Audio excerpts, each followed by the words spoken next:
in Jamaica of today. They can call him a national hero, but you go to the library, you don't find any books on Garvey. You don't find nothing in primary schools on Garvey. And the material in the Jamaican Institute on Garvey is deteriorating, and they haven't laminated the paper so they can save it. There's no Garveyism in the Caribbean islands, and very little here right now. Why he was heard here is not because anybody got any better brain than anybody else, but because our crude slave master and our crude oppressor made us know one thing: we were not a part of the state and not wanted to be a part. We were brought here to labor, and once that was over, you're a surplus population.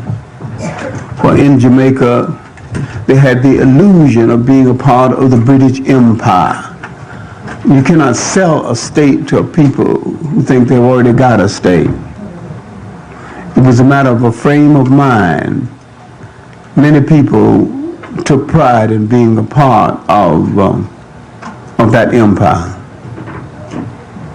And while many of us would have taken more pride in being part of the United States, but the United States let us know by putting up signs letting us know what we are not wanted. Even signs, black drinking water and white drinking water. And you figure that one out. They reminded us every day of our status in such a way. They were killed in a concept of being such a true blue patriot, and yet we held out hope and fought in all of its wars. When someone asked me years ago whether I loved this country, I said immediately, and I didn't think it out too well, I hate what it is, I love what it promises to be. That was before I understood that the promise wasn't even made to me or my people. They weren't even talking about me when they announced the promise. But what I should have said is that you brought me here against my will. Now stay here against my will. And so far as I'm concerned, with the life that I have in me, I'm going to transform this nation to something better. Failing to do that, I have no compunction about trying to destroy it.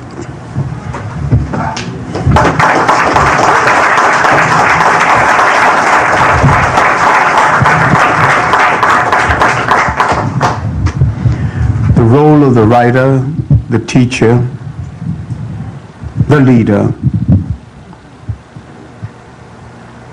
is to make a new society. And for he cannot make a new society, he has the bounding responsibility to wage endless war on the society that harass him. Faith has assigned this task to the thinker, the teacher, the preacher, the political activist. And to him, war is a natural way of life. War against oppression, war against hunger, war against any form of deprivation of the human being. It's a way of life. It's a normal way of life. Fighting to improve the condition of people, fighting to give strength to people without it, fighting to give homes to people without a home. Because I remember Dr. Ben saying last night in a lecture we gave together, he was quoting someone else, but it was an excellent quote. Show me how you treat your women, and I will show you the condition of your nation. And I say that the measurement of a nation, the measurement of a people's humanity, It's how well they treat the very old, the very young, and the life giver of all people, the women. I don't mean she must necessarily be pampered all the time, but she must be protected and respected all the time.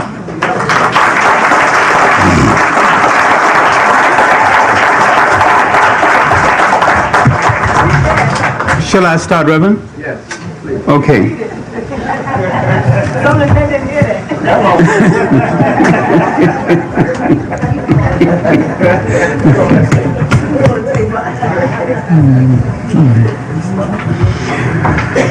Thank you very much again. We're going to be talking about the Zulus and the struggle for Southern Africa. I did not use the word South Africa because I'm speaking about a broader dimension than just South Africa itself. The Zulus influence all Southern Africa, and the Zulus gave forth a warrior example that influenced all Africa. And the main target of those trying to downgrade African history is to downgrade warriors that gave to Africa and the world the greatest example of warfare up and protecting that to them as against things that the enemy. When we look at Africa picture, the picture of African manhood in the mass media, there is something wrong with the picture in general, more wrong with the television series The Africans. If African people were alert, they would have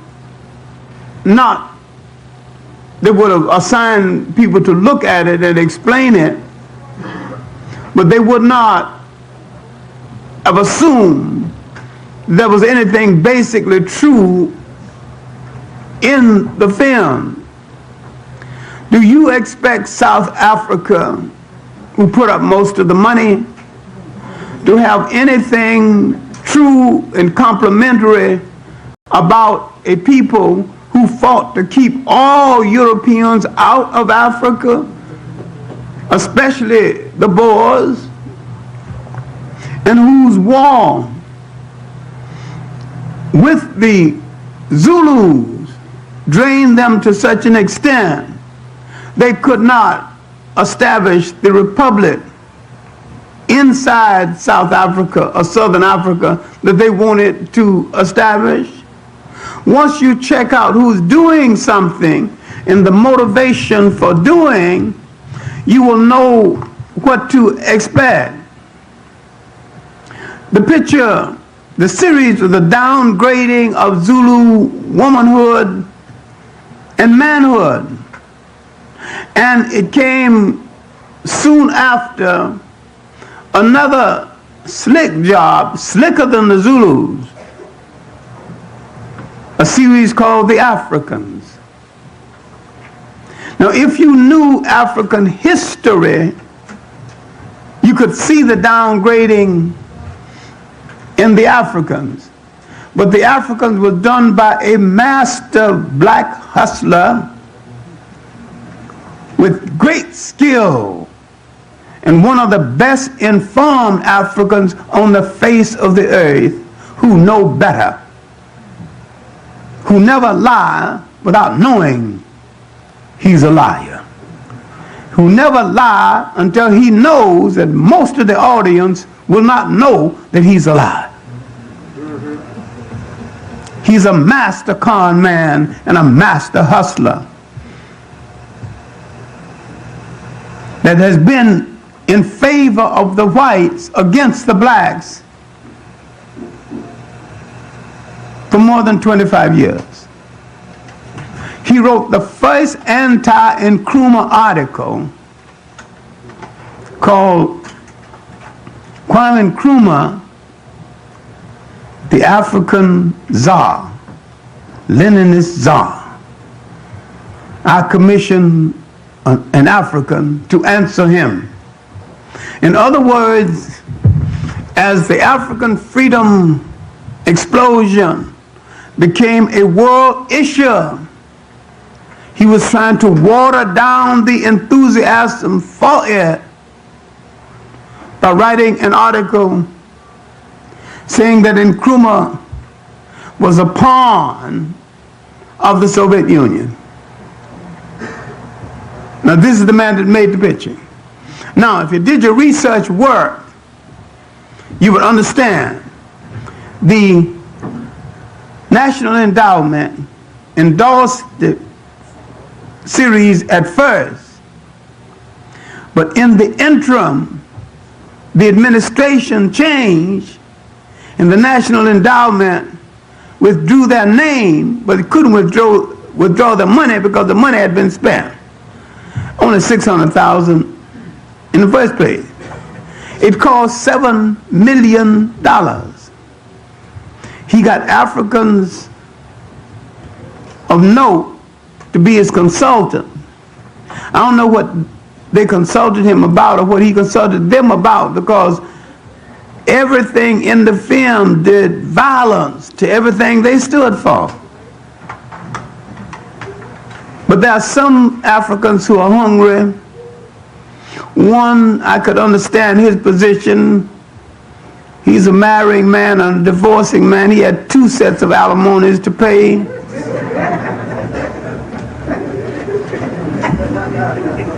He needed the money.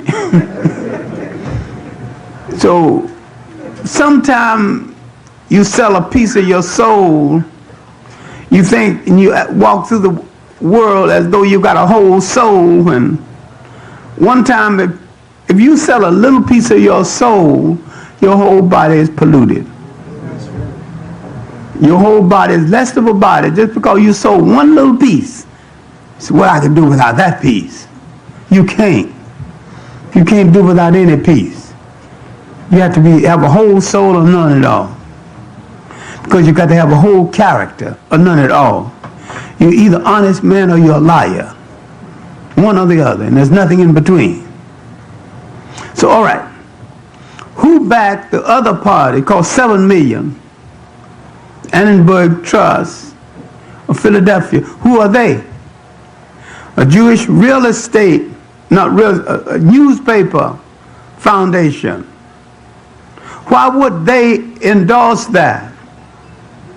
Why would they put up the money? When you look at the picture, you can see what is happening. You can become an amateur prophet. Why would they endorse an African film? It said nothing of complimentary about Africans. Not really. He said something about African exploitation of the minerals in the 4th section. But every time he had something real good to say, he said it about Muslims in Africa. Algeria, he was just eloquent about that. Egypt, Muslim customs, the Muslim woman so moral, dressed up, then showed an African woman in a bathing suit. He was downgrading African people in behalf of Islam. And most Africans did not understand what he was doing. All right, now, I've been in trouble most of my life, so a little more ain't gonna kill me. I think this film was backed by a Jewish foundation because ultimately they're going to make peace with the Arabs. And you're going to see the Jews and the Arabs in the same political bed against us. We have no friends, no place. If you realize that, if you realize we have no friends, then you count yourself all over the world. You might be 1 billion people. Maybe you don't need any. Maybe you can manage without. And you shouldn't let that little item worry you. People make coalitions, people make alliances based on interests. And people have always made alliances at our expense and made alliances with us to benefit themselves and broke those alliances when it was no longer to their benefit to do so. All right, now let's go back to the Zulus, because when Mazaroi came to southern Africa, he missed the Zulu story altogether. He missed the South African story politically altogether. He told a few things here and there to give you the illusion that he favored the radicalism, the revolutionary warfare that's going on, the frontline states. And yet, while he gave you the illusion, in other places he said applied what needed to be done, all he did there was just to infer here and there to show you what a pitiful lot they're in. And when he showed black kids in the hospital, he showed the sickest ones he could find. He could focus the cameras on. And he did not show anything because Muslim men, including black men right here, some in the audience and some all over this country, Muslim men are generally chauvinistic, believing in the separation, physical separation of woman, and assigning women to a lesser task as human beings. In fact, so forever joining things without examining them.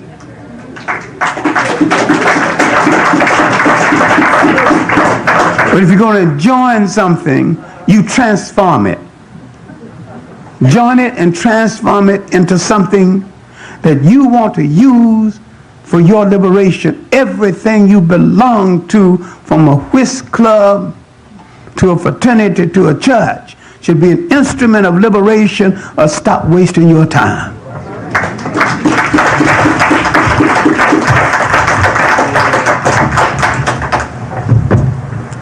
I have never been able to explain, even partly, why anybody should belong to Jehovah's Witnesses.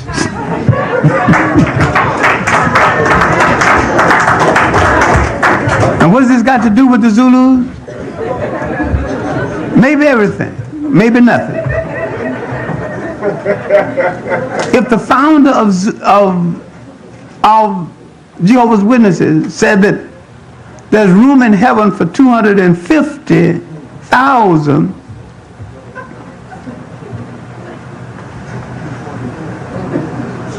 well, there ain't no room for us. Ain't enough room for the white members. You know they're going to take precedent. So what are you doing hanging out over there? We want a big heaven where all of us can fit. Because we have used our emotion in a wrong way. We have not seen the best things about us, and we have let others emphasize the worst things about us. Now, there was another series by Basil Davison that was fairly good. It was fairly good, mainly because Basil Davidson focused on chronological history. I mean, step by step, the progression of history, and moved it on. His series can be used in a classroom because so many of us in a color trap, and we had to buy one of the series for use in the classroom. We would buy the Ali Mazaroi because he's alleged black, and Basil Davidson is alleged white. And that's where we would have gone wrong, because Basil Davidson's series is at least usable in the classroom. If he takes a piece of history, he runs it straight to its ultimate conclusion before he moves to the next one. Ali Mazaroi didn't stay on anything over 2 minutes. It's choppy, episodic, and it's not usable. And yet, technically, from the view of camera work and angles and technology, it was the finest series that's ever been done. From the point of view of content in history teaching, it was one of the worst. Now let's come back to the series, The Zulus, where so many things were wrong, technically, factually. The whole thing was at least 95% factually in error. The people didn't talk like Zulus. These were actors, and bad actors at that. The people didn't look like Zulus half of the time. And they seemed to choose women who, nearly all of the lead women were light to the point where Zulus are not.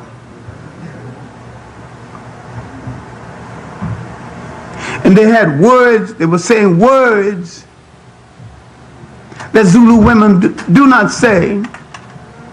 You had one scene where a sister looks at her brother who's the future king, and she said, I would have a chance of being queen, and you're going to be the future king only because of what's between your legs. African women don't talk that way.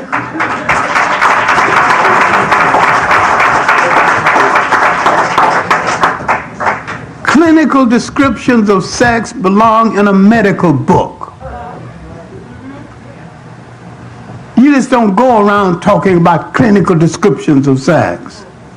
It's a highly personal, confidential thing between a man and a woman.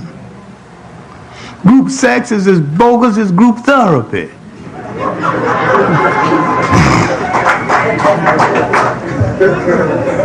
But the dogs on the street don't think so, because they are dogs and you're human. You're supposed to think so. It's a personal and sacred thing to human beings, and it is a matter of maneuver and negotiation and conviction and convincing between two human beings. And even if it fails, you don't go out and publicize. It still remains a confidential matter between two human beings and not for the community. You give it that dignity, and Africans gave it that dignity, and they didn't shout about it in this way. Now, when we look at the people that we call Zulus, who are these people? Because the mass media is out to control image. They're out to, if they control what you look at, they can control what you think. If they control what you think about yourself, they can control what you do about yourself. Now,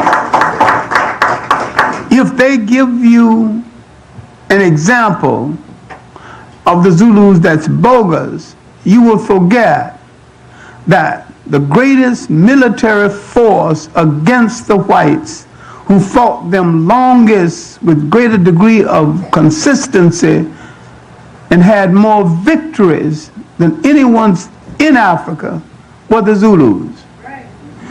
A war has been declared against us. And this war started in the 15th and the 16th century, and that war is still going on, only now it is more sophisticated. This is the war against our manhood and our womanhood. Now, the war, all this exposure and this fake pity for the black family is part of the same war. The black family is in trouble, no more or less than any other family in the Western world. Western civilization is in decay because it is not civil. It is not a civilization at all. We are in trouble because that civilization, that mechanism never fit our temperament as a people. It's like a body rejecting a transplanted heart. It simply won't go with the body. We are rejecting the container that they put us into. Now, when I gave a lecture on the historical origin of teenage pregnancy and didn't blame the black men, the black women fraternities who invited me got angry. I said, there was no teenage pregnancy in Africa. There was no African man calling women bitches. There were no broken homes in Africa. Now, who is this black man who's breaking homes, signing children that he don't support, and slapping women around for reminding him of his responsibility? Who is he? Who created him? Western oppression and Western environment. That don't mean he is right at all. That don't mean he need to be excused. If he had revolutionary fervor, he would have revolted against the conditioning and been a man in spite of it.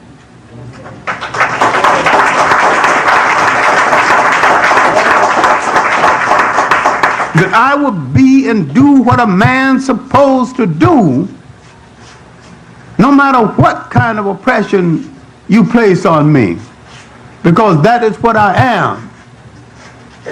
I am the shoulder of responsibility.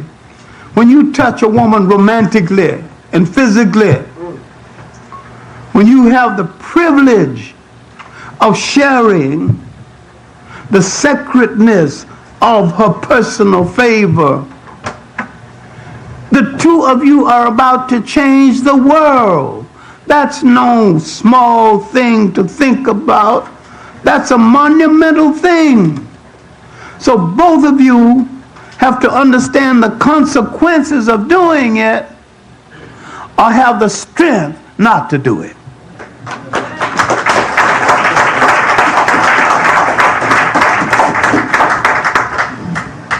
But you have been programmed into a society where walking away from this sacred responsibility becomes a casual thing. What the women did not like, that I pointed out that the rape of black teenagers along the shores of Africa, in the slave castles, on the boats, on the plantation, was the beginning of widespread black teenage pregnancy. I also pointed out that there are 3 million people in the world called Eurasians, half Asian, half white. There's not 10 marriages between whites and Eurasians. In South Africa, there's over 1 million people called coloreds. That means cohabitation between the African man, the white man, and the African woman. And then there's another, almost 1 million, called Cape coloreds, cohabitation between the Asian, Cape Malayans, and all these people who came in later, and the whites. There's not one marriage between them. Now, who is the greatest deserter of women in the whole world? Now, I'm not trying to justify a single black man who deserted any black woman. And I'm saying that every single one should be called to his responsibility and made to shoulder his responsibility. But look at the historical origins of how this thing started, with the remaking of his mind, with the remaking of the condition where he had no security, where he must rise each day and literally beg for the right to live to the end of the day, where he does not inherit a job normally. He doesn't get his bread normally. He literally engaged in a form of protracted begging. And your begging for one day don't carry over to the next day. The next day, another form of begging, form of asking for permission to live to the end of the next day. And the next day it starts all over again. Look at what it is doing to his spirit. Look at what it is doing to his very soul, the very dignity. Then he goes on the weekend and worships a white god. And in the rest of the week, you expect the father, black father in the home, to have full respect. When you worship, you're worshiping the oppressor, the symbol of the oppressor.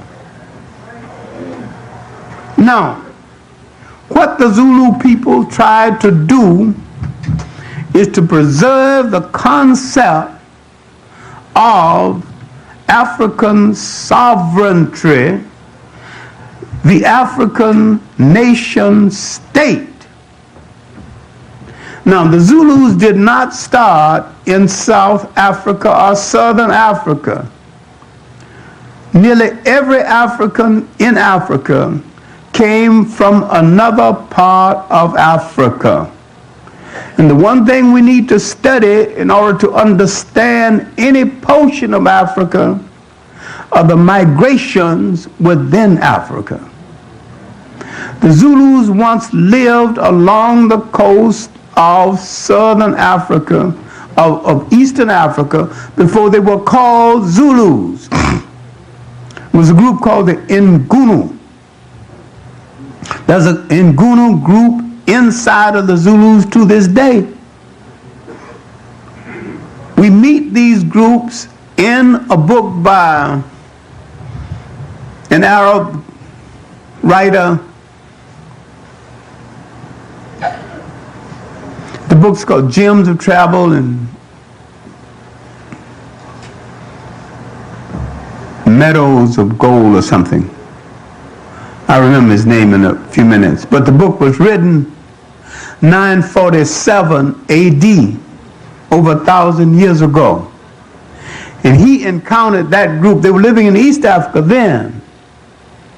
But I'll tell you something about certain African groups, not just the Zulu.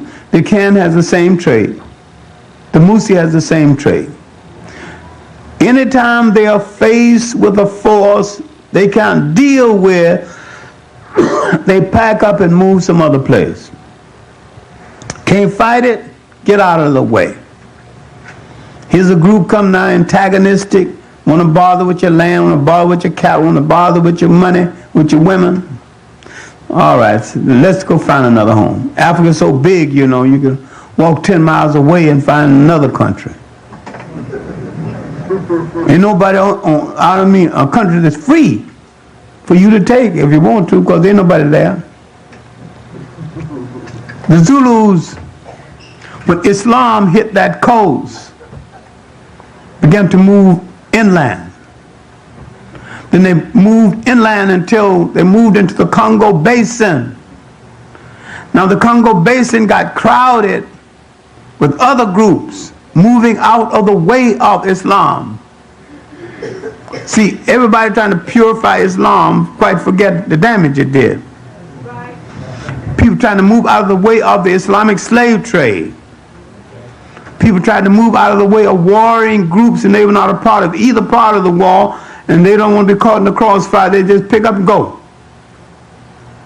The African is a natural nomad.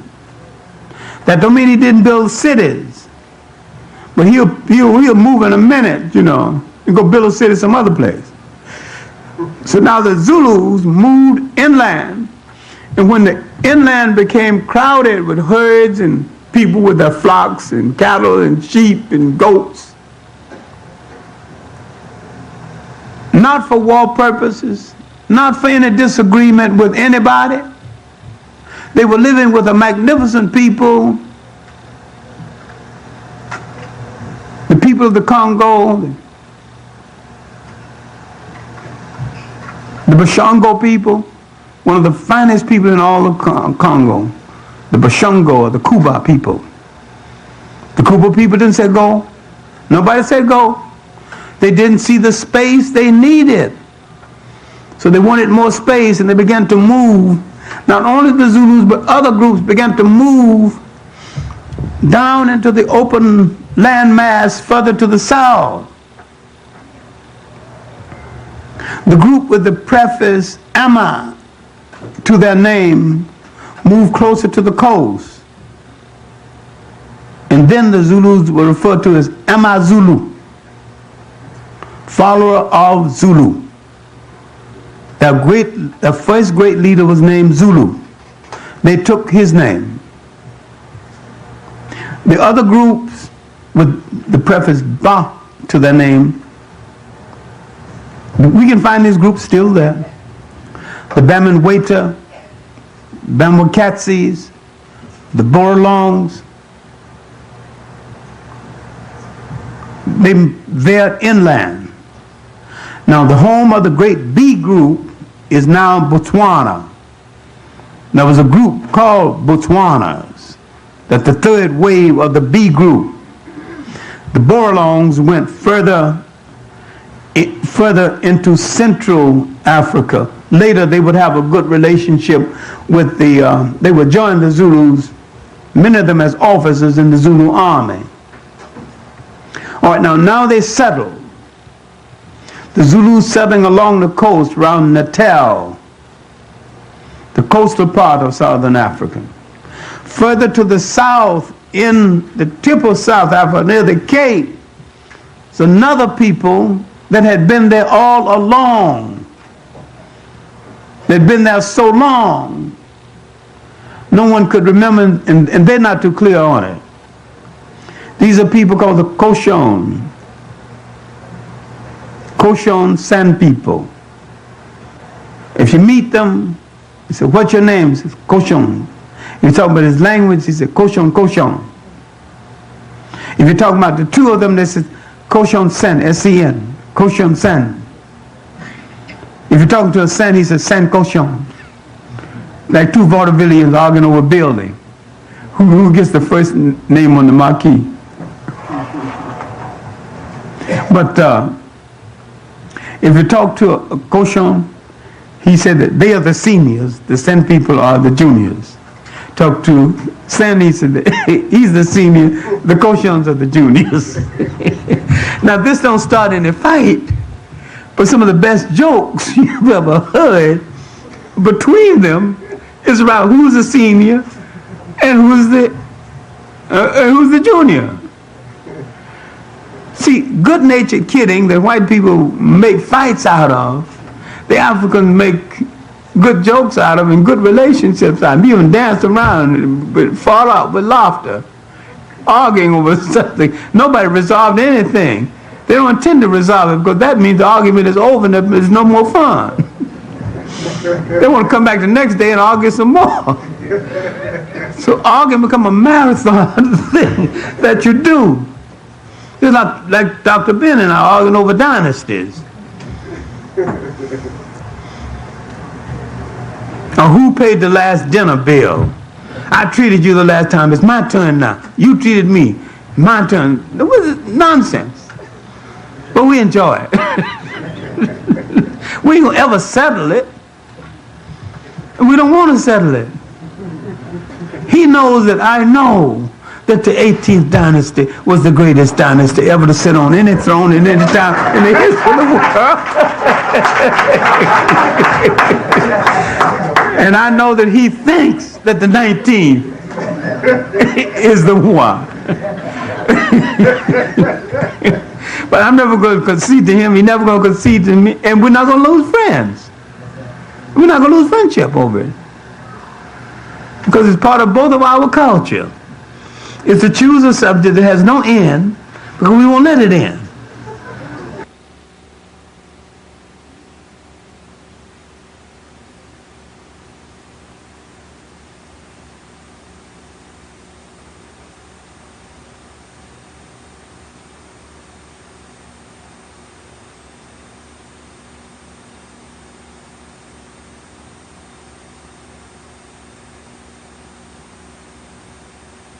Another branch of the Zulus took over.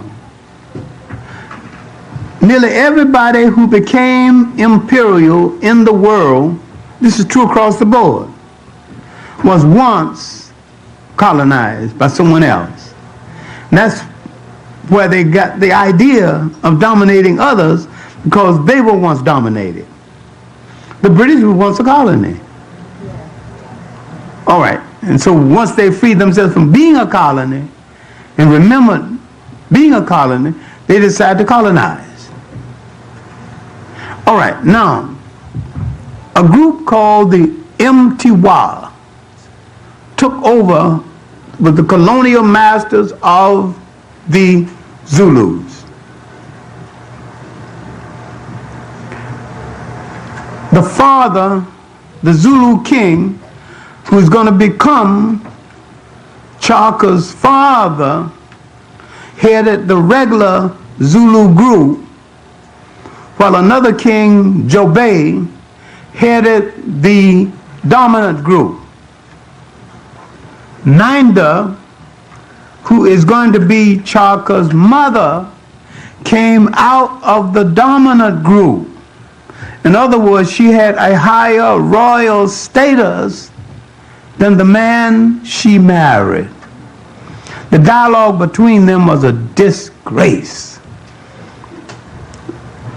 Zulu dialogue, Zulu courtship is just something else. I mean, they sing praise songs to a woman, and they hire a poet to compose poetry and stand in her path and recite it to her.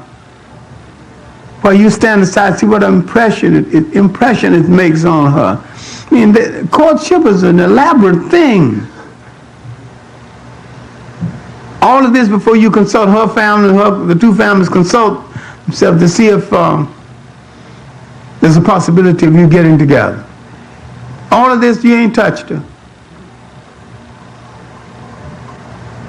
You create an elaborate ceremony, around her. Well, anyway, Chaka's father met this lady from the dominant house, and negotiation began for them coming together. Negotiation between the two respective families. Finally, it was agreed that she would join this other house. The house that she joined was the house her people dominated. She came from the Mtiwa group, then the colonial masters of the Zulus.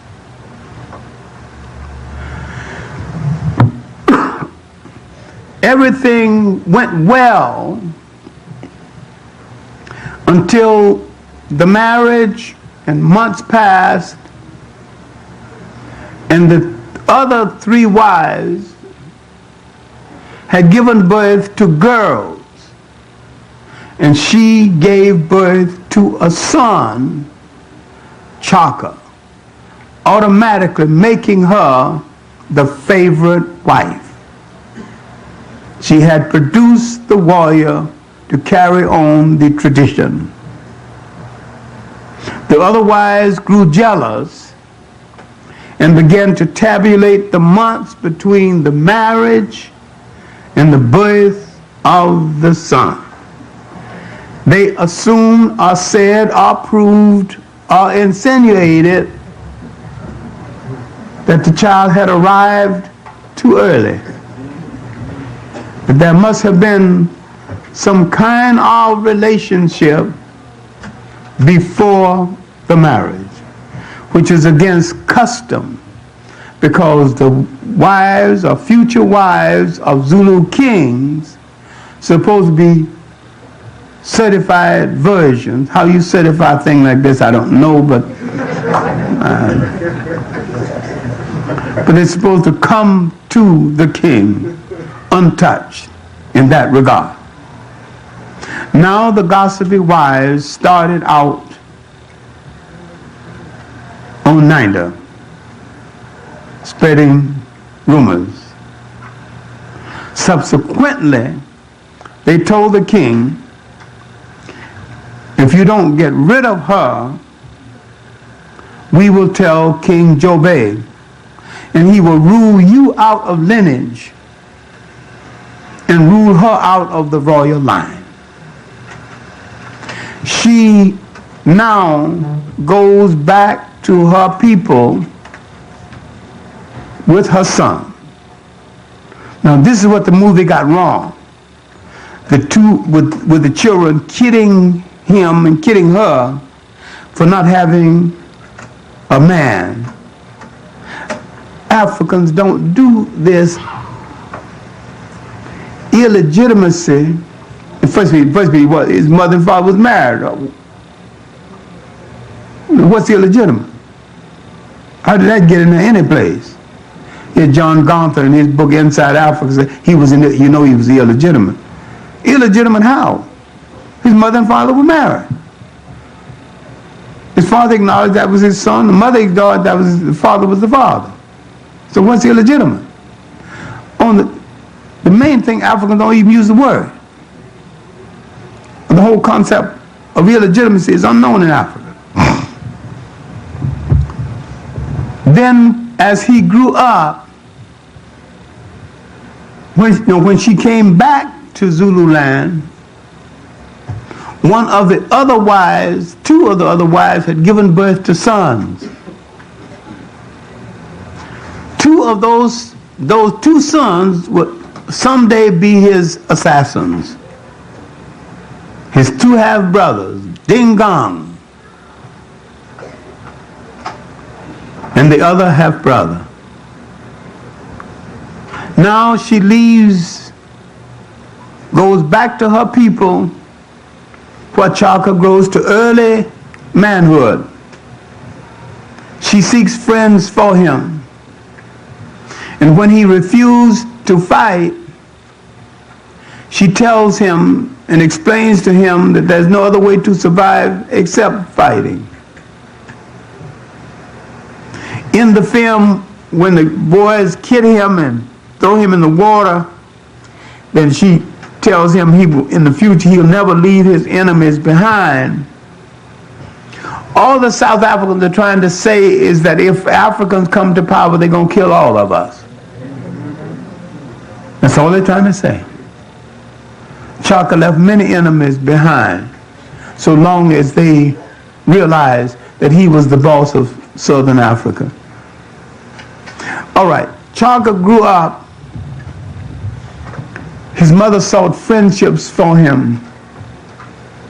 His father did not see him again until he was 14 years old. Now all of this was left out of the film. This is a beautiful thing, ceremony. And when his father saw him, his father came to dress him for the ceremony of manhood.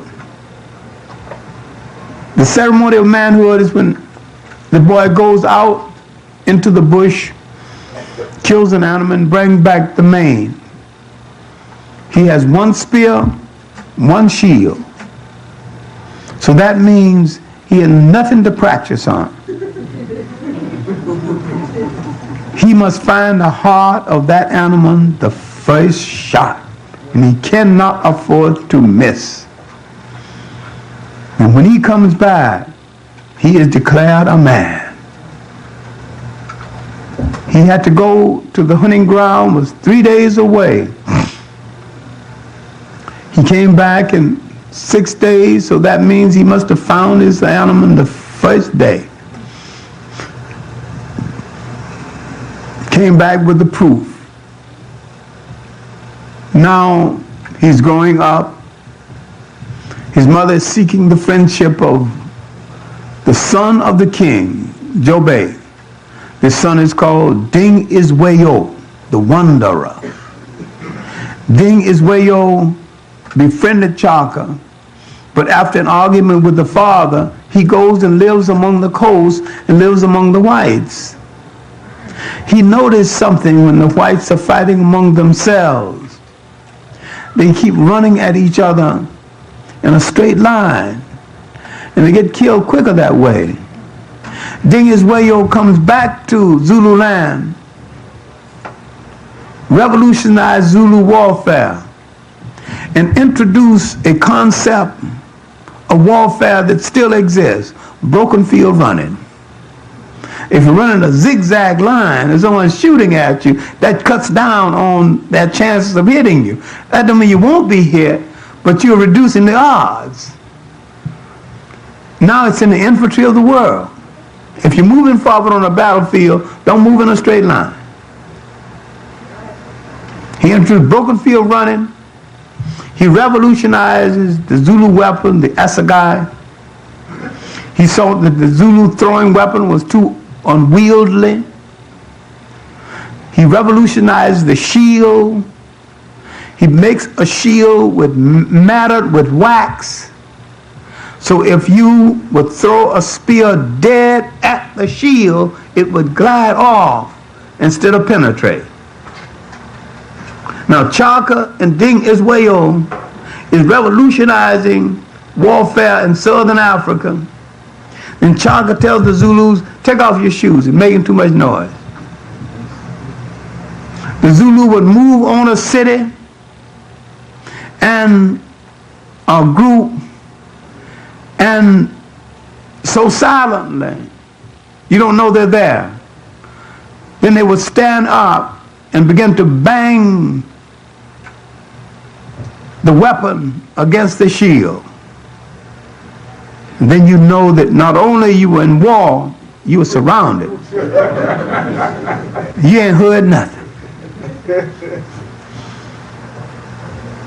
A movie called Zulu, who did everything wrong, show all the regiments in one, all together. But the Zulu fought in a 3-regiment formation: white shield, brown shield, black shield. The white shield regiment made from the hide of white cows. The shield made from the hide of white cows. These were the trainees. Their job was just to hit the enemy and get out of the way, just to let the enemy know the battle had started. The brown shield regiment would come in and finish if they could. But the black shield regiment was the Zulus' elite guard. Once they entered the battlefield, they had to win or die. They never left the battlefield with victory or death. One or the other. They were specially trained. Special beer was brewed for them. Special women were trained to marry them. That was the only branch of the Zulu war group permitted to marry. So you can see now how men fought to get from one regiment to the other.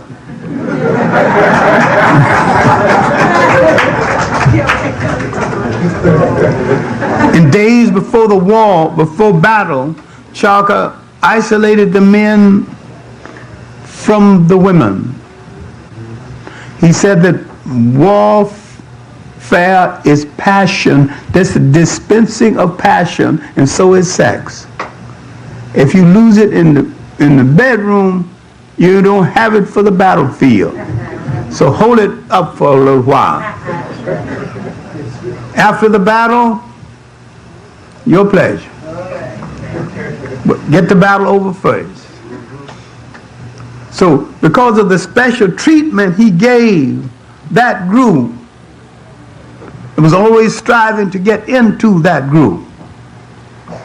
Now, what you have to understand, looking at Chaka's best years, is that his mission was accomplished, is that he was to hold the whites to the coast and not let them come inland. And he did that. And whites could not come inland without his permission. And when certain Zulu ceremonies took place, he did not give them permission at all. He was the master. And had he lived, there had been no South African situation, because there had been no whites there. It wasn't under control of blacks. All right, admittedly he was a dictator. Admittedly he was ruthless. But had he succeeded, even killed 50,000 more Africans, he could have saved 5 million. Now, if you're part of the statistic that might have to go, I'm sure you're not interested. But that is a fact. Whites were weak enough to be defeated then, and he had a chance. All he had to do is to unify Southern African blacks, and Chaka never fought the whites.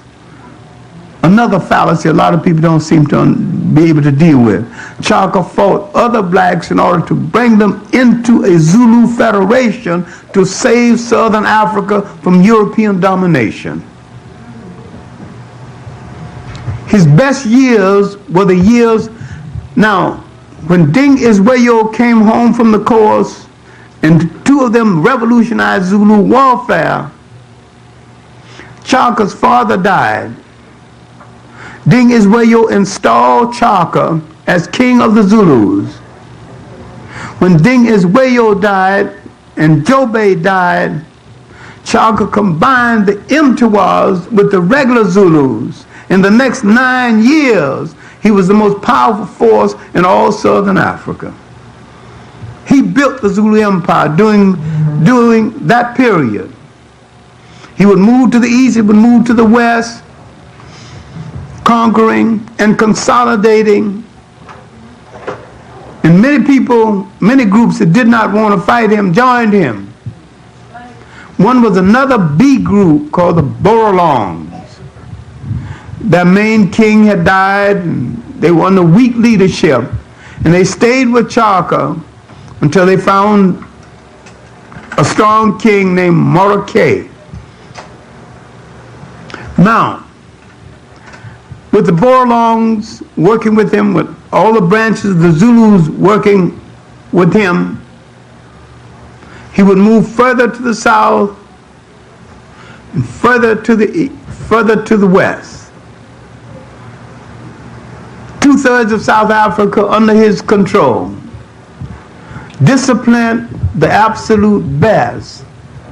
Many times the Zulu would trot 50 miles a day and back just to keep in shape. At his best, he was the supreme leader of Southern Africa. He faced the people still existing in South Africa. He was never physically defeated. But when he faced the people called the Swazis wouldn't fight him. The Swazis fought from ambush. Didn't have shields of any consequence. Long, hard sticks. They would sneak up and hit the Zulu on their leg and move out of the way. That's aggravating. Just get on your nerve. Climb up in a tree and jump on your head. Until Chaka declared it a stalemate and spared the Swazis. That's about as close to defeat as he ever got. He said they're crazy. He said that they had a woman ruler, And the Swazis, he thought because a Swazi man rises each morning and goes to the door of his mother and prostrates himself, and he won't rise until she gives him permission to rise and said, "Rise, precious fruit of my womb, and go forth for the day." He said, these men must be weaklings. He found different. But he eventually learned better. About 4 years before his death, that's be about 1824, one of his great warriors, known in history as, the British call him Moselekatse, and the Africans who can speak with a click language call him Umzelgeza. You have to say it fast or you say it wrong. Umzelgeza. The British called him the path of fire, path of thunder. He met with Zulus near the edge of the Drakensberg Mountains and said that he has gotten enough of Chaka's killing, and he didn't think the spoils were being equally divided. With his 15,000 Zulus he had under his command, he decided to break away. And when he made this decision, the Zulus gave him the royal salute. Then he shied away from it, almost like Caesar refusing the crown that he knew he wanted. He said the royal salute belongs only to Chaka and his mother, the great elephant, Ninda. To call a woman an elephant in African society, that means she's strong with great character. In this society, you don't do that. Now, they gave him the royal salute again, and he partially accepted their leadership. Then he noticed the old men standing by, founding, and he prostrated himself in front of the old man and asked for apologies from his elders. So I've spoken like a child. I have not asked my fathers which way to go. And they said, rise, we agree with you.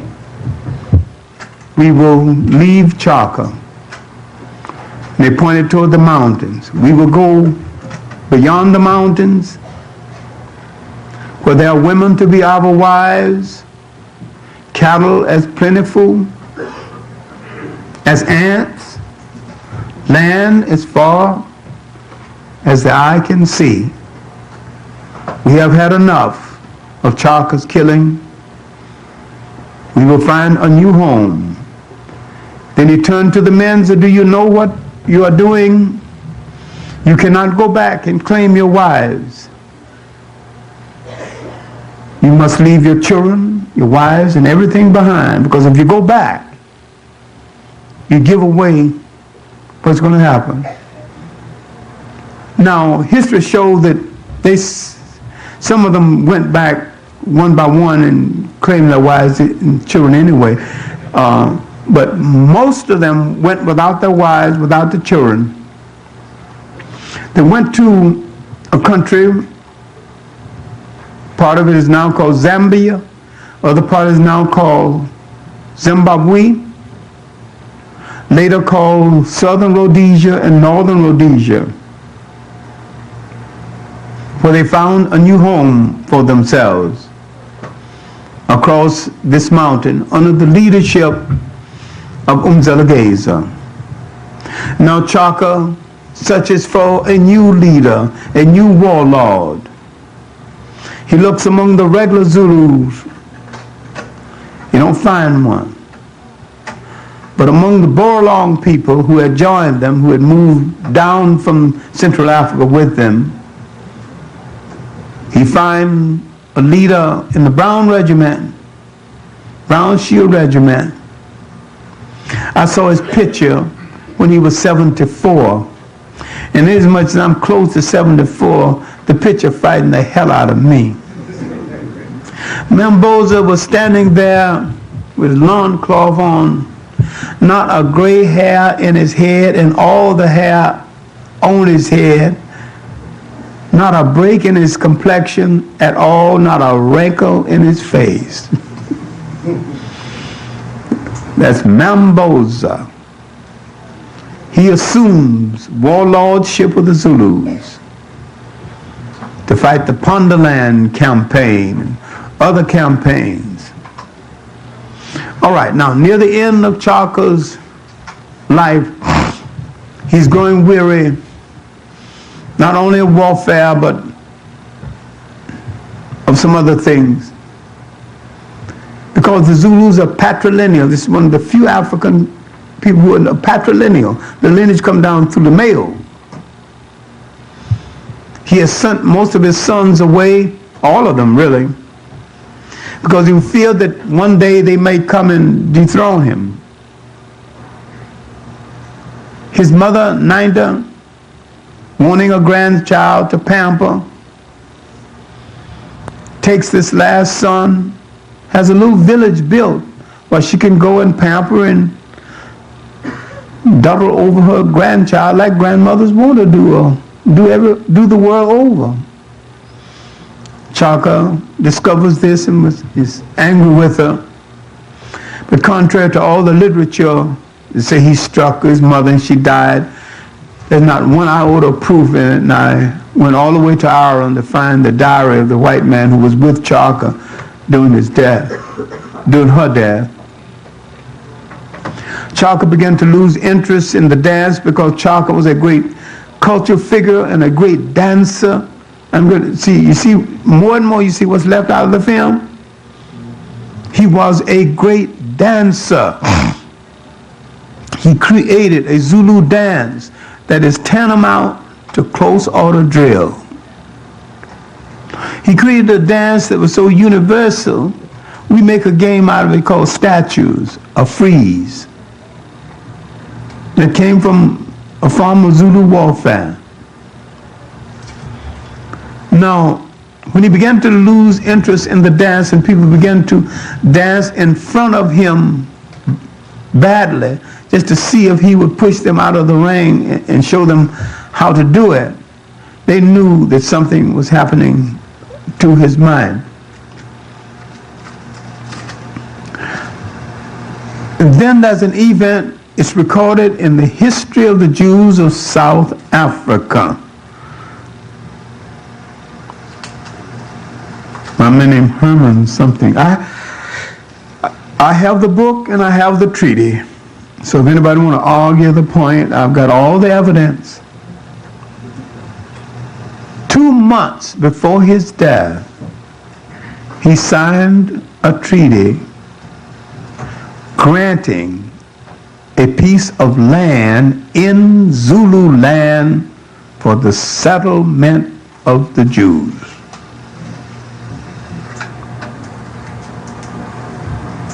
I've got the treaty, I got his signature, and the date. And yet most historians say that he was insane during the months of his life.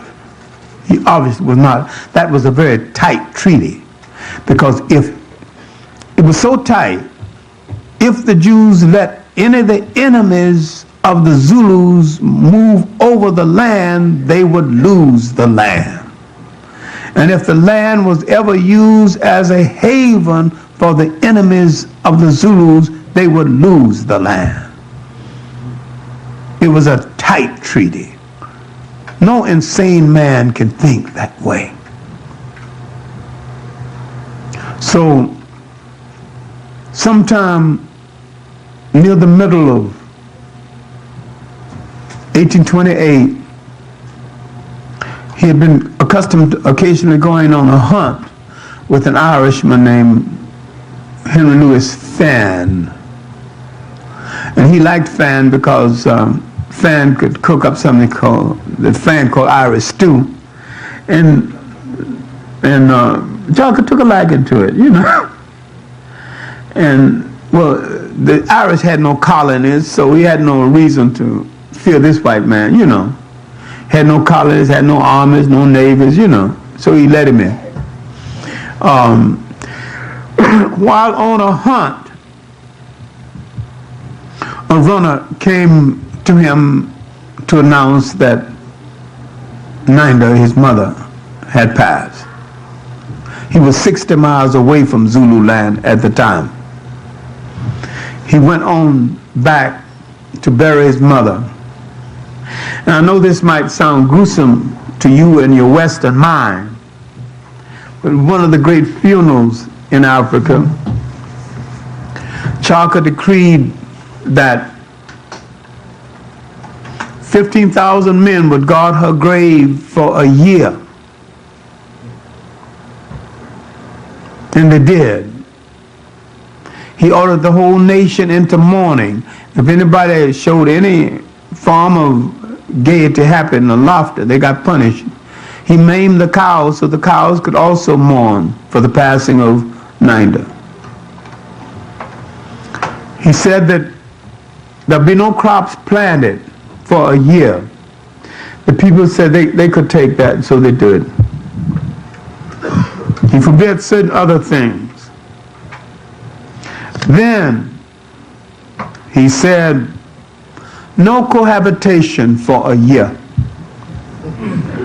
Then the old ladies took over. He said, our king is crazy. He has forbidden life itself. We will not survive as a Zulu nation unless we bring forth life into the world.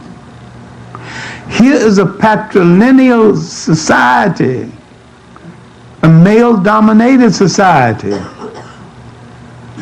The women, the old women of the council ordered his ceremonial death, not his assassination, his ceremonial death for the good of the Zulus.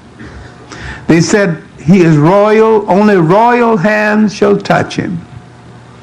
So they chose his two half-brothers to do the job. And when they went into his tent, he would say, you think that by killing me, you will be king. You will be the bondsman and the slave.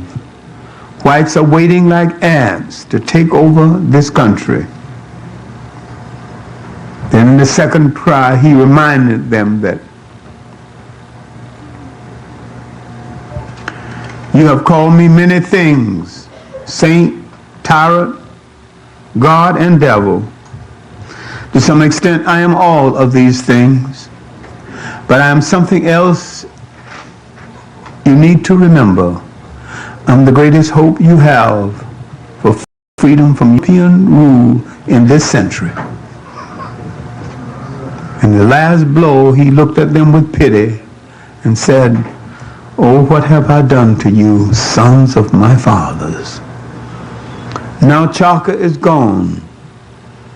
Zulu land is looking for a new king. They find the king among his assassins, Dingong. That was one of the boys born when Nanda went back to live among the Mtiwas, came back to visit Zulu land, and some of the other wives said, the shame is gone, now we have sons. That was one of the sons, now grown. Now, Dingong takes over. Now the fight between the whites have started, not with Chaka, but with Dingong. Now the British push the Boers, and the Boers push the Zulus, and the Zulus push back.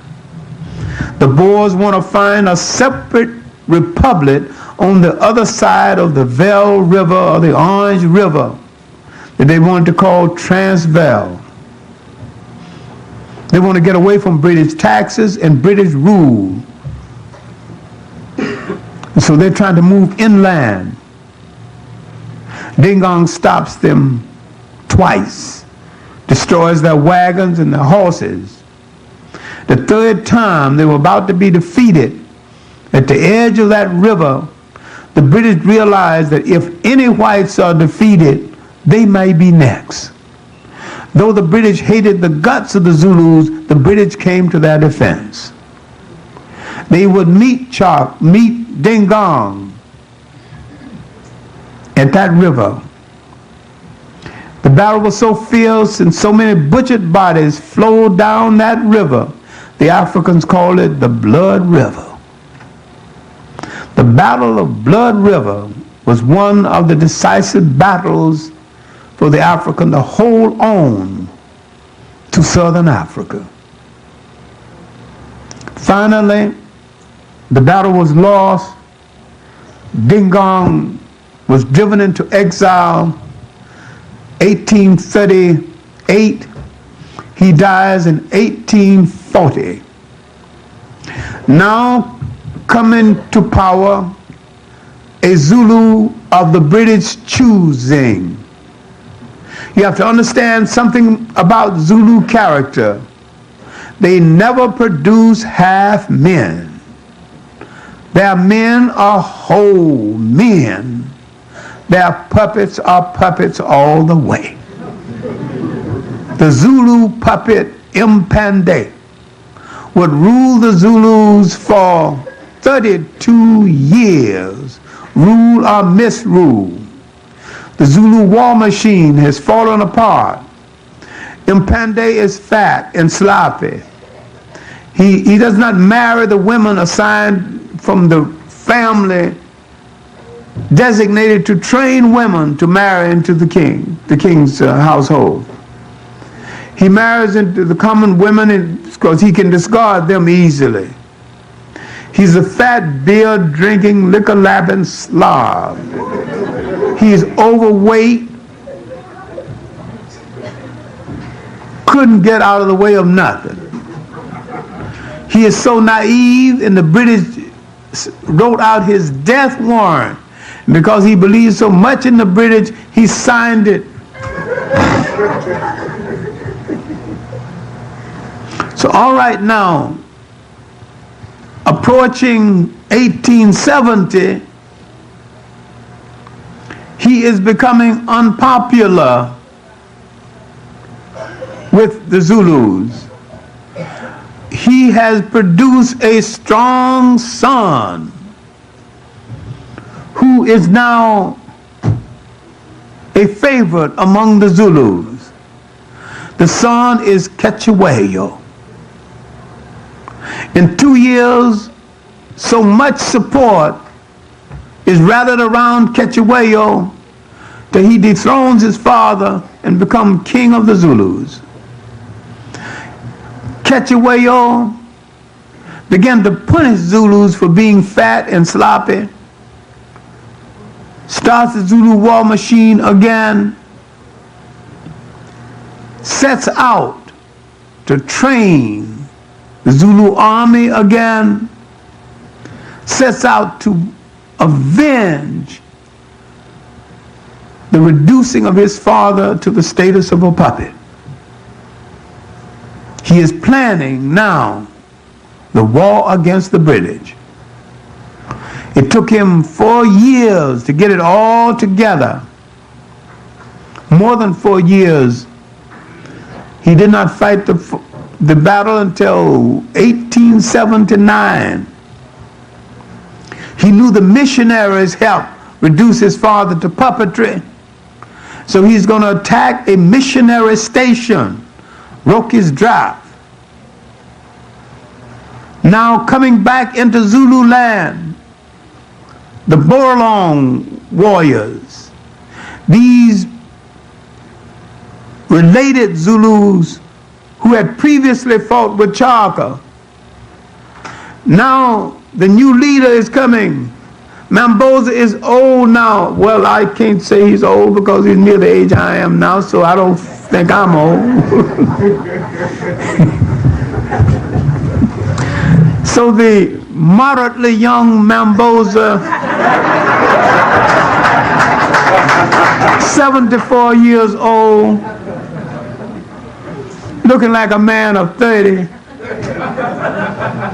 comes back to offer help But the condition is that you give his son a command assignment. His son gets the job of leading the troops in the attack on Rocky's Drive, the British missionary station. If you see a film on the late show called Zulu, that's what the film is centered around, that attack. There wasn't about 96 British. The African killed about 200. At the end of the film, there's still 96.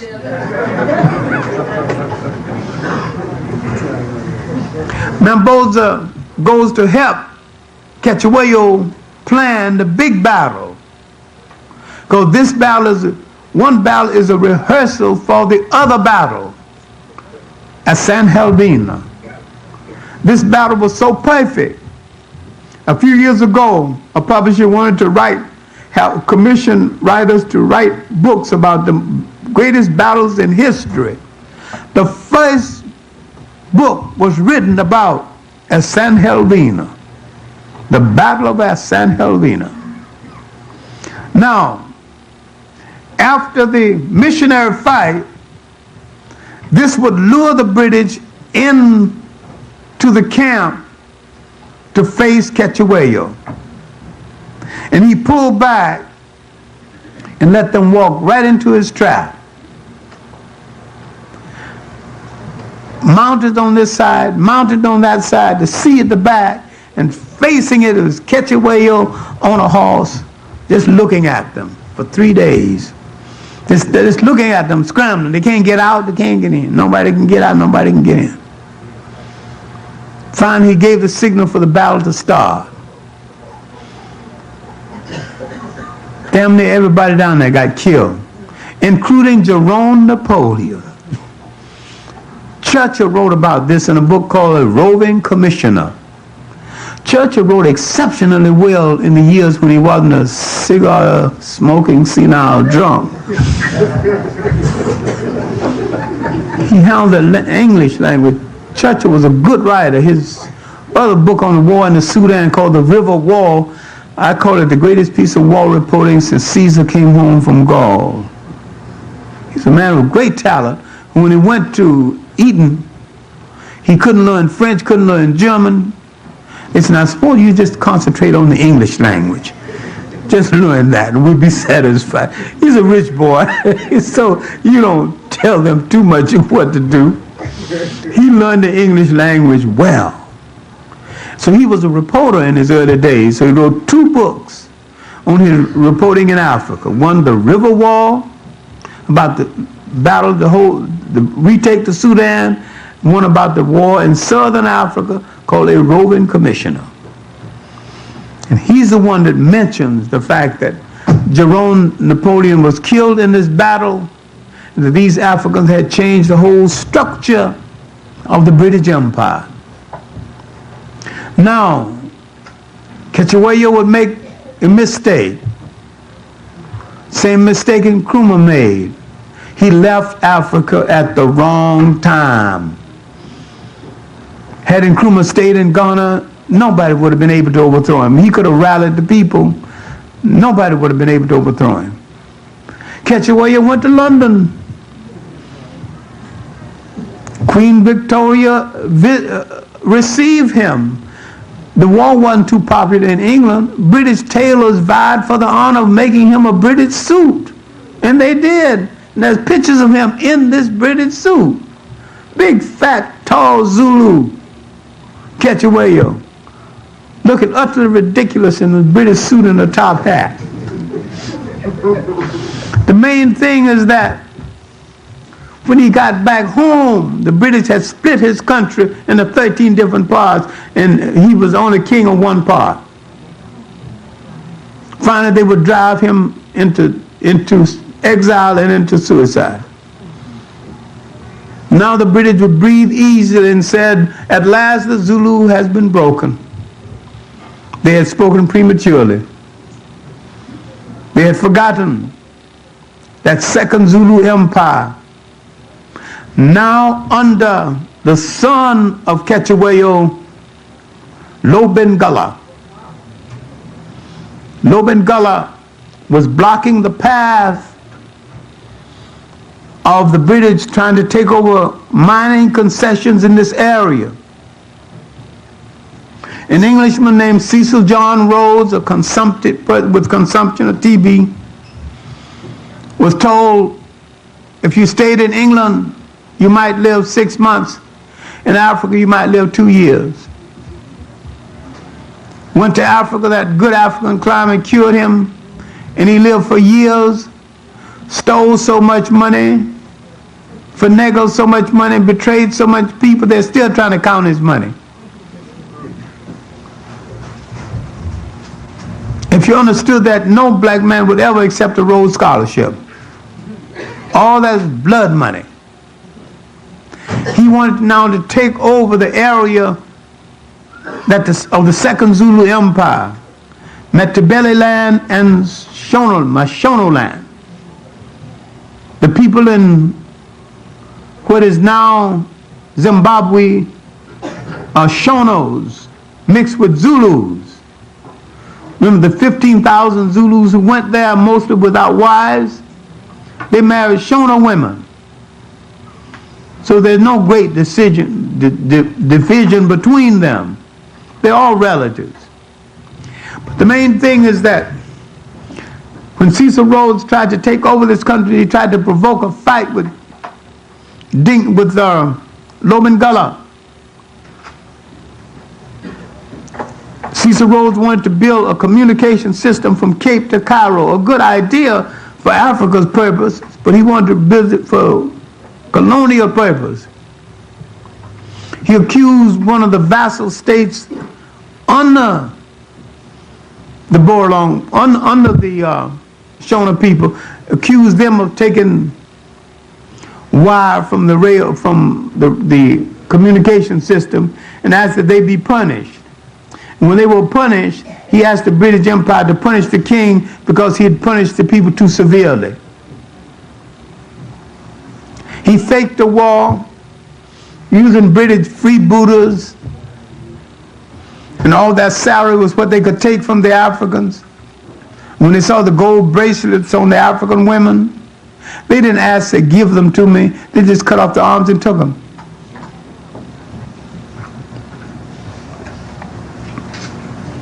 So we ain't got nothing to be kind to anybody about but ourselves.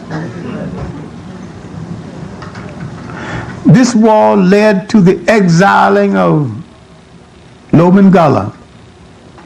His followers followed him into exile. Finally, he told them to go back and make peace with Cecil Rhodes and save their families. In the beautiful poetry that Africans talk sometimes, he said, "Go sweetly, go in peace. There's nothing else I can do for you."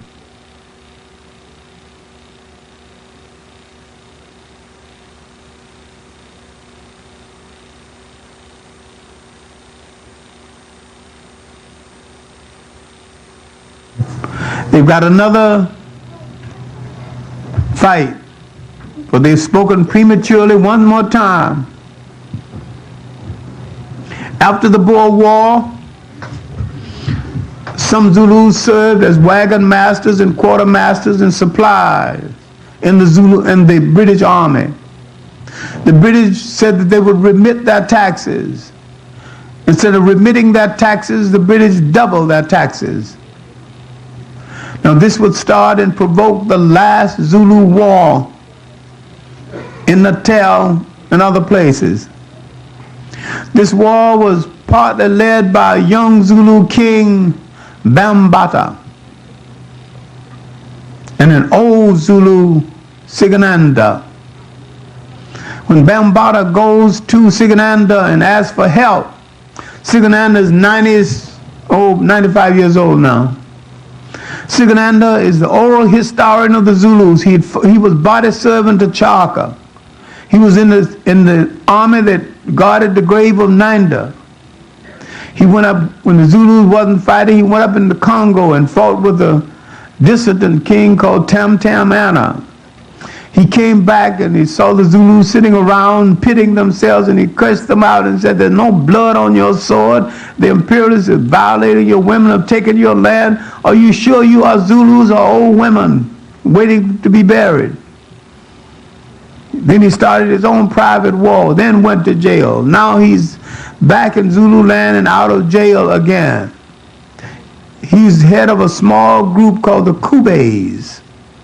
He's known as Sigananda of the Kubes, or Sigananda Kube. Now, when Bambaataa goes to him and asks for help, based on the fact of what help Bambaataa's father had rendered to him, this angers the old man. He said, I helped your father because he was a Zulu and I'm a Zulu. I'm not going to pay this tax. The British want to charge $75 a month for having a dog. He likes dogs and his sons. He ain't going to pay tax on either one of them.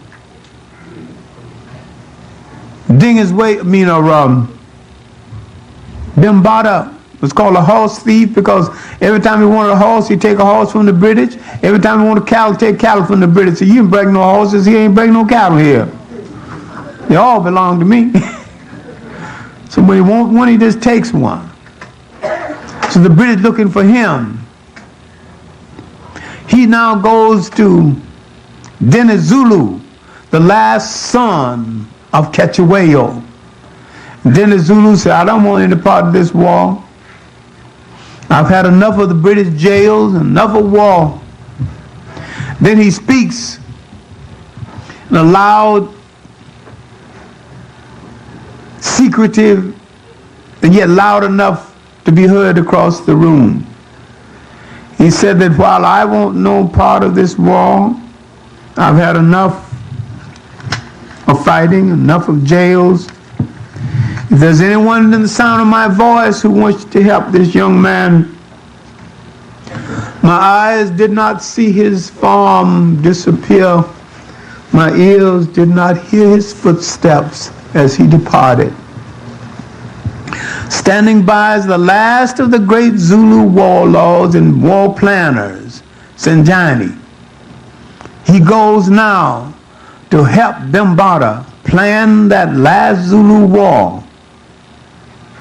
And when he go back to Natal, find out what the old man has done, the old man has started his war already. He ain't waiting for the young people to get back. He started the war already. He would fight for 9 months. Finally, the British, Bambaataa would go to the grave of Ketchewayo to pay his respects, as is the custom. Any time you're making great decisions in Africa, you go to the grave of your elders or go to your elders. The British were supposed to have cut him down on the way from the grave. His wife refused to go into mourning. If the British knew enough about Zulu custom, they would have known that Bambaataa was not dead. His wife said his spirit will come back and lead the Zulu people. He'd escaped. He had a dummy on one horse, and he was on another. And he didn't ride as a customary white horse that day. He was a strategist too. The British killed his dummy, his double. Cut off the head and displayed it among the Zulus. And this is a lesson for you. You better stop this revolt. It stopped the revolt, all right, but it did not send the wife into mourning, because Zulu wives, after the husband died, supposed to mourn the rest of their life. This didn't signal the British the fact that Bambaataa was not dead. A man named Benny's doing some work on Dinizulu discovered that Bambaataa escaped and lived in an obscure village in South Africa until 1926. Well, he died of natural causes in old age. Now, in summation, Zulus have played a major role in the transformation of South Africa. That was the Zulus in the building of the ANC, a great Zulu in the building of the South African Communist Party. His name was Champion. And when someone asked him in the choice between the party and your people, what choice would you make? He said, I will choose my people every time.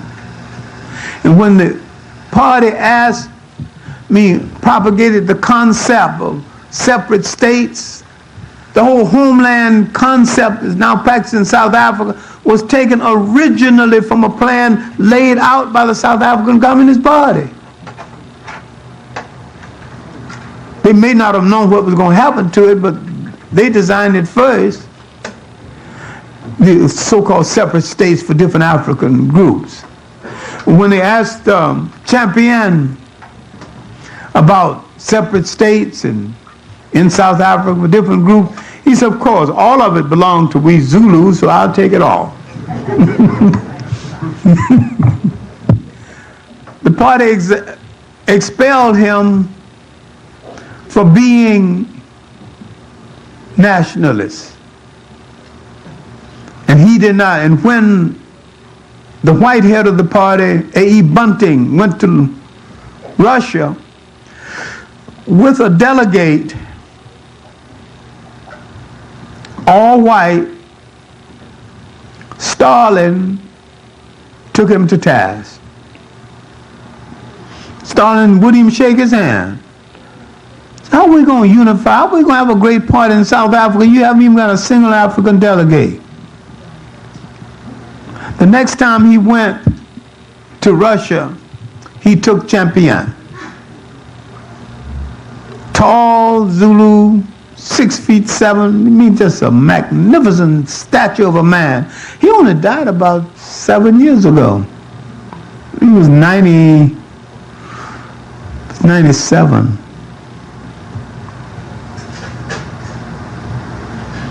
Another Zulu taken with South African acceptance, taken with his acceptance by the Boers, went to a university called Witwatersrand. And because this was a British-run Boer university. You have to understand one thing about the Boers that I should have said earlier. They are Calvinists. And the Calvinist creed is that they are designated by God to look over all lesser breeds. And they don't feel guilty about what they're doing in South Africa because they assume that the African is of lesser breed. Now you would wonder, why would anybody belong to the Dutch Reformed Church? And yet you got blacks in the Dutch Reformed Church. You got blacks fighting to join the Mormon Church, and they say we don't have souls. We can't be priests. We can't be anything. Why do we have to belong to? Well, anyway, that's another lecture. Champion continued his course of nationalism. Many times when this course did not go well later on, some Zulus became conservative, and some of them are conservative to this day. But the Zulus continued their fight on a different plane. When Mahatma Gandhi was in South Africa, he started fight to unify everybody except the blacks. United Nations League, Natives League, United Colors League. If King understood Mahatma Gandhi, King would have never said he's a follower of Mahatma Gandhi. That's still another lecture. The Zulu War of 1906 was the last of the wars. This war, the war against the whites, had started with the Coast-John Sand people, later called Hottentots and Bushmen. They fought 11 wars against the Boers, called Kaffa Wars. Gave a splendid account of themselves. One group was almost destroyed. but they did give a good account of themselves. It's before the Zulu Wars. The Zulu Wars of consolidation, then the Zulu Wars of resistance.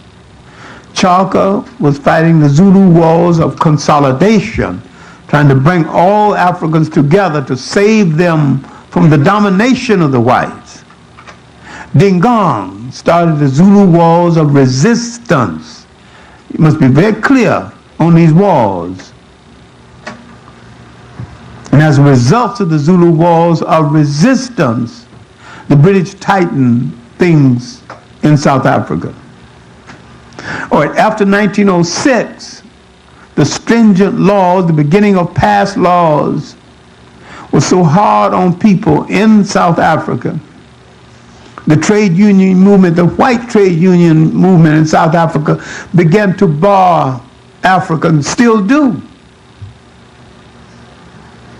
Now the Africans had to take on a new organizational structure. A great Zulu, John L. Dubé, the grand uncle of the Ernest Fred Dubé, who's having the problem at Stony Brook. At Witwatersrand, this Dutch university, he now with frock tails on and coat and a bowler hat and in the summertime, looking like a fool. And he was so taken by this white acceptance, he wrote a scurrilous book called The Black Man is His Own Worst Enemy. Came and studied at Oberlin for a little while. Finally someone talked some sense in his head. And to his everlasting credit, he spent the rest of his natural life setting the record straight and building.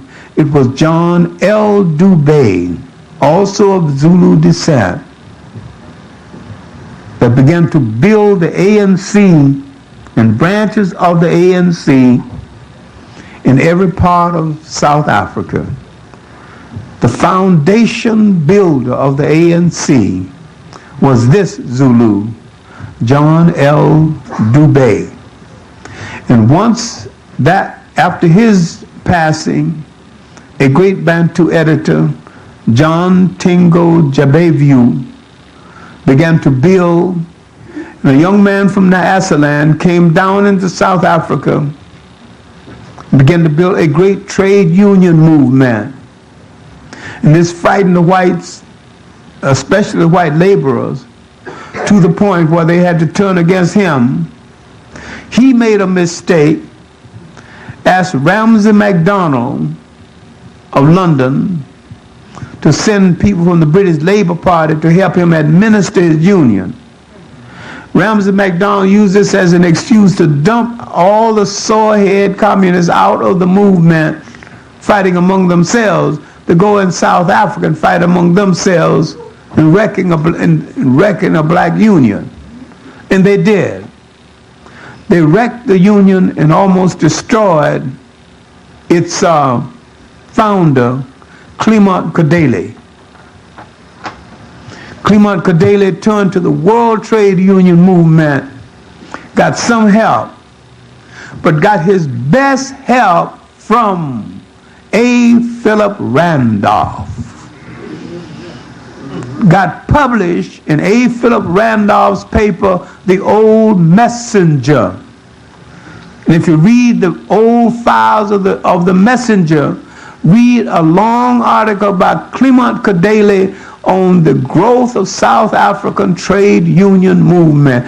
We have just begun to do our research. Now we have gone hurriedly over a large body of information in trying to set straight some misconceptions of one of the finest military people in all Southern Africa. The Zulus seem confused today and some seem conservative. And there's too much fighting between one in the other. But there was a time the Zulu projected the possibility of Africans being the military masters of Africa, being the masters of that destiny and controlling it to the point where there would be no debate about what white people come in or out, because those who came in would have to come under African rule, and those who could not take African rule would have to go. And what they were projecting is what Africa had before, the concept of the nation state. They were pointing the same kind of direction that Booker T. Washington pointed to, Du Bois pointed to, Marcus Garvey pointed to. The true container for a people's culture, the true container for a people's hopes, the true container for a people's growth and their dreams and their future is a nation state where they control everything. And other people can come in the state and can live in the state if they're willing to live on terms laid down by that people. They pointed to what we will have to do if we would ever be a whole people other than protracted beggars begging for entry into other people's houses. All the Zulu people were saying in their wars, it's the same thing Washington was saying, same thing Du Bois was saying, same thing Garvey was saying. If your soul is ever going to be peaceful, if your freedom is ever going to be secure, build your own house. For Southern Africa in the 20th century, that'd be March the 2nd. By then, I will make up a basic reading list about the Zulu people and about Southern Africa in the 20th century. I will leave it here at the church for reproduction and distribution as they see fit, so that you will have before you the basic information about this subject, and you can read for yourself and draw conclusions for yourself. I don't know what else I can do. I know that sometime in March I have to have the one thing I've been trying to avoid is an eye operation, and on one eye, I'm going to try one at a time. I ain't going to gamble on losing both of them. If that's successful, then I might try the other one. I ain't no fool now. I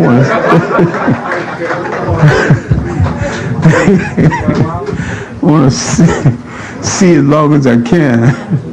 All right, you can start. Yes, sir. Yeah. I'd like your opinion of the latest Zulu chief. Now, Buthelezi started out to be a strategist. In fact, I met him earlier when he said that he was going to accept the homeland concept. He's going to accept it as face value, and he's going to see how much sovereignty they're going to permit him to have. And so he even said he's going to invite me to come over and help to set up the teaching, the educational system. He hadn't spoken to me about it since. I must have seen him 6 times since then. But I think he's now a rather conservative puppet. No appreciable value to African people anymore. He's a compromise, and an unnecessary compromise. He could rally and solidify the Zulu people if he would, but he is, I don't see why he contributes anything in a forward way. He's a container, and he caters to white conservatism and containment and Zulu conservatism. I don't see him as having anything remotely resembling a revolutionary fervor. I regret this because I happen to know Buthelezi personally, and I happen to talk to him nearly every time he comes to the United States. The last time I talked to him, it was in the Armory right here in Brooklyn. We had a long discussion. I came all the way over to make a special point of it, you know, of seeing if I could dialogue with him.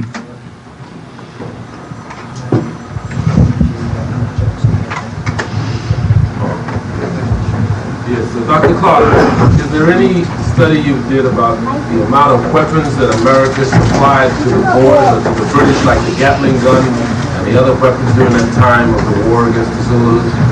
Well, I know what the amount I do not know about, but I know that America has consistently supplied the weaponry they needed, both to the British and the Boers, and that South Africa now has atomic weaponry supplied by the United States through Israel. And that the United States really have no interest at all in South African freedom.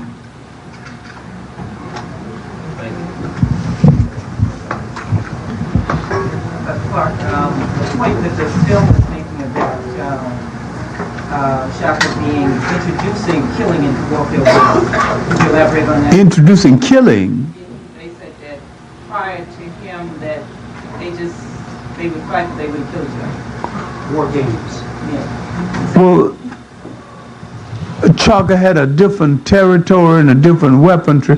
While this is basically true in certain areas, but you know, in big battles in African wars, sometimes if they had 12 casualties, that was a big battle and a big war. Africans had a way of spying, you know, and sometimes it's almost like a practice campaign, but it wasn't actual killing in some cases. He did not introduce killing. There was killing in African wars before Chaka, but it was not massive killing. Chaka's wars probably had the largest amount of casualties in any single African against African war in Africa. I have never tried to cover up this fact, but Chaka's mission is still a mission worthy of pursuit. And I think the whites who interpret this interpret it wrongly. Not the fact he introduced killing, but this is the first time killing on that proportion has been in an African wars. There have been wars between African and African, but then some wars between African and African starts at sunset, and when it gets dark, if you want to go home, you go home. Nobody ain't even noticed you're going. Africans have been very humane in combat, but they have not tried to fight any people into total destruction. Never. Can you throw some light on this part? Can you say, let us know which one of the Zulu chiefs has received the Nobel Peace Prize for the British? No, he didn't receive it. The Nobel Peace Prize is not given by the British. It's given by the Academy Sweden. That's Chief Nathule. Huh? Nathule. Chief Albert Nathule. I heard recently that the Japanese were divesting in South Africa since everybody, well, mostly American corporations are pulled down. Is that true? I hope it's true, but honorary white people sometimes are as devious as white people in business deals. And the Japanese in South Africa declared honorary whites. If the Japanese pulled out, it would be a great blow, it will help a lot in the fight toward freedom.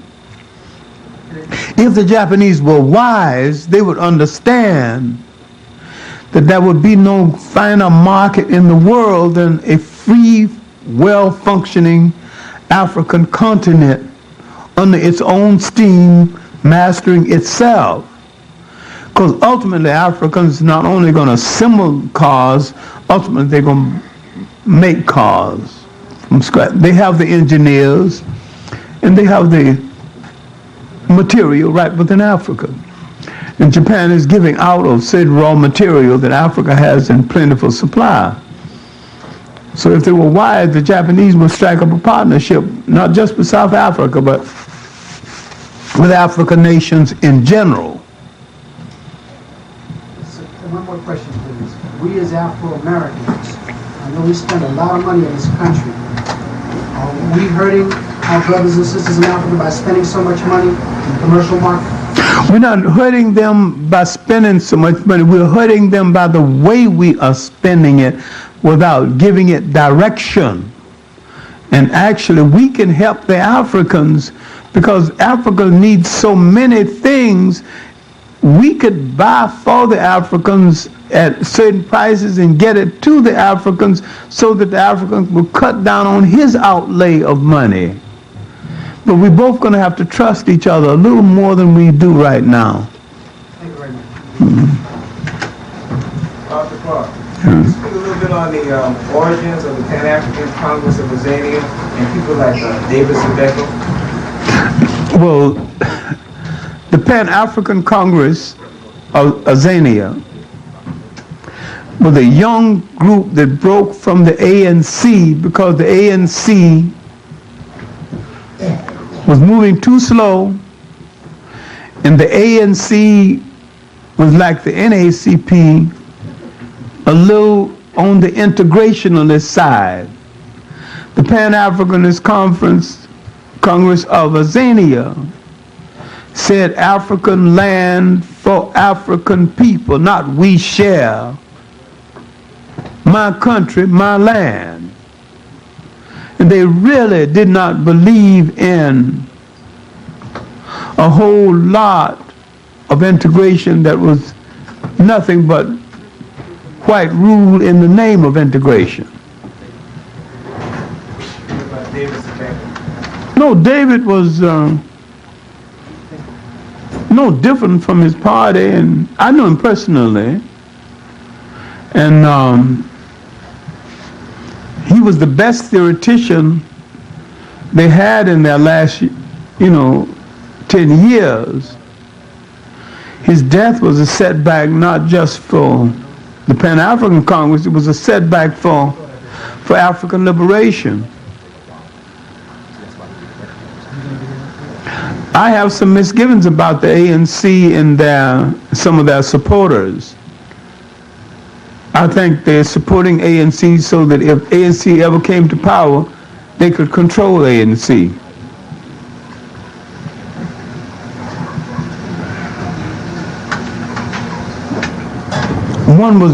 One was more nationalist. Pan-African Congress was more nationalist. And ANC is more left universalist. Whatever that means. Yes, sir. Yeah. Through historical documentation, I'm not an advocate of history, interpreter of history, but through historical documentation, everything that's happened to black man through violence was abused. And even in the interpretation of the history, you find that even when we interpret the history, we find that the only solution is violence. I would like to know, since history's been tampered with, presumably, actually it must have been tampered with because the devil tells the truth. But why, if the history's been tampered with, how can we, let's say, find peace by interpreting the history without really analyzing the nature of it? So I deal with logic. I say, logically speaking, there's no such thing as a white man being able to help us in no form or fashion. I live in that manner. But see, I don't hate the person because of this, because I don't hate snakes. But I do believe that since we have to develop some some of logic that would make us understand the historical documentation that's being taught to us. And the things that are being taught to us, these are stories with violence in our solution. I want to know, is there a peaceful solution for our problems? You know, true interpretation of history, because from listening to you, I feel there's some peaceful solution, but I can't see it because of the violence that exists in society. There's a peaceful solution to the interpretation of history, but there is not a peaceful solution to the interpretation and the obtaining of liberation.